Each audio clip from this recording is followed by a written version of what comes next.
My guest today is Dean Morelli, a detective with the Detective Division, a 22-year veteran with the Sheriff's Department. Welcome to the show. Thank you. I'll have Dean here try and explain what the definition of a ruse burglary is. Okay, Sheriff. A ruse burglary is a burglary that occurs when an occupant of the residence is still at home. That occupant is usually an elderly subject, and what happens is someone will come to their door and identify themselves as either a neighbor or somebody who works for the village and or some public service. Once they gain entry to that residence, they try to distract the subject when other occupants will enter the residence, at which time go through bedrooms, go through the house, and usually this takes place within 3 to 5 minutes at the most. The subjects are through the house and out, sometimes without even the occupant in the residence knowing they were just burglarized. Well, who's usually a target of these? Most of the target victims are the elderly, and what we have come to find out is that these burglaries occur usually after 10 a.m., between the hours of 10 a.m. and 2 p.m. What it is these subjects who are committing these crimes are aware that usually people at home, if there is anybody at home, they're either going to be elderly because the kids are away at school.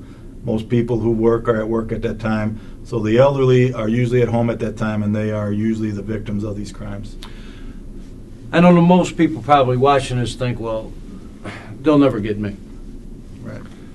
And I understand that way of thinking. I know a couple years ago I was on my lawnmower cutting grass, and I had a couple people come over and try the driveway routine with me. Okay. And it didn't work. I sent them on their way. But I got thinking later, do I look like one of them now?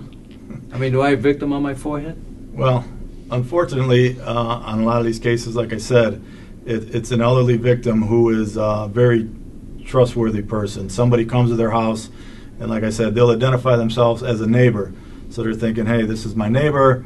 He wants to come in because he just did some work on his house or his yard and wants to see like out his window, your window for a property line or such, distract the subject. And it just takes a minute. They're in the house, and like I said, these people who make contact with the victim are usually holding some type of radio, either a cell phone or something, to communicate to the others who are waiting outside that, hey, I've got this person distracted. It's time to come in. They come in, and like I said, within minutes they're out. A lot of times the victims say they can hear, the communication going on. However, it's usually in a different language, and they don't understand it. Yeah, and I know with the summer coming up, usually that's when these crimes take off.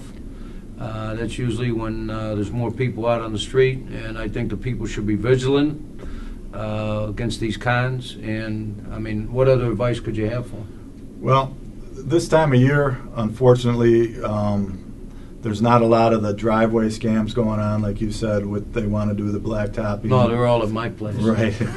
What happens this time of year, we get a rise in the burglaries where they're actually going in the house when the occupant is in the house. The other type of crimes we have when it starts to get a little bit warmer are such things as these driveway sealing, the blacktop, where they'll come in, they'll tell the victim, hey, we're in the neighborhood, we just did your neighbor's driveway, can we seal your driveway? And they'll give them a price, which is usually a lot more than the average person doing the job would cost. Once they do that and they feel they've got that person, basically in their grasp, then they'll come up with something else and say, just so you know, we went ahead and did something else, and now you owe us this much more money. And the victim, like I said, is usually elderly. They don't question it.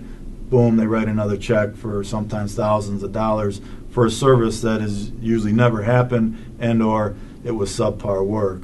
I guess basically the best advice would be if you didn't invite them, you didn't call them, just ask them to leave. Right. A little bit ago out here in Homer Glen, we had a armed robbery at a jewelry store. And I know we were fortunate in order to get some film off of the security cameras because of our forensic lab. Can you tell us a little bit about this jewelry store robbery? Okay, back on February 10th, we had a robbery up at a jewelry store in a plaza on the corner of 143rd and Bell, which is a a very popular area in Homer. A lot of people, a lot of stores, and it happened around 11:30 a.m., which is kind of unusual, we thought. But what happened is two subjects entered the store. Unfortunately, the owner of the store happened to be the only employee at the store at the time. They approached the counter.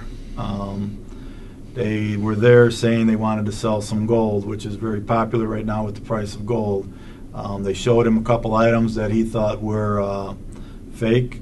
He told them he didn't want to buy them, and at that time one of the subjects pulled out a gun and jumped the counter.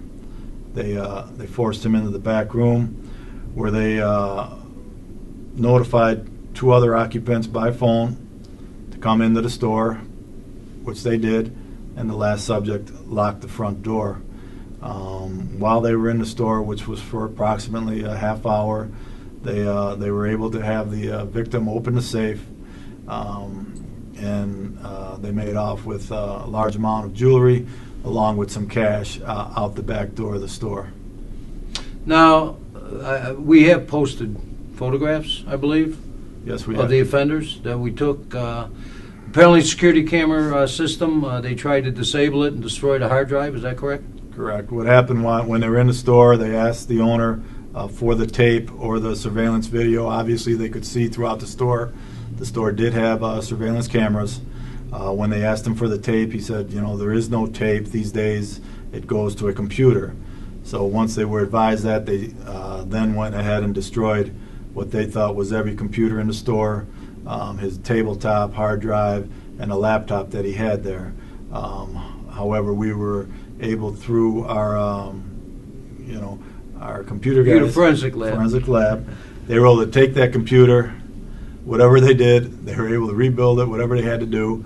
I know it wasn't easy, but they were able to retrieve the video from that robbery.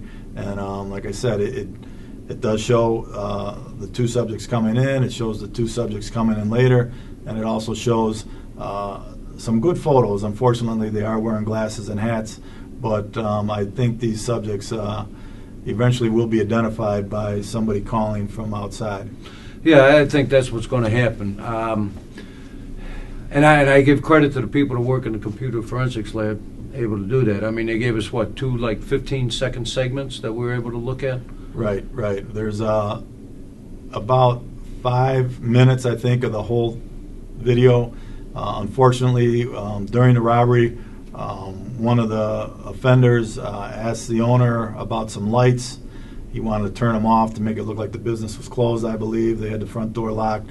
So he went to the electric panel and he shut down everything, which eventually shut down the surveillance system. But like I said, we did capture about 5 minutes of it. That's good. I believe we'll be showing the photographs of the offenders here later in the broadcast.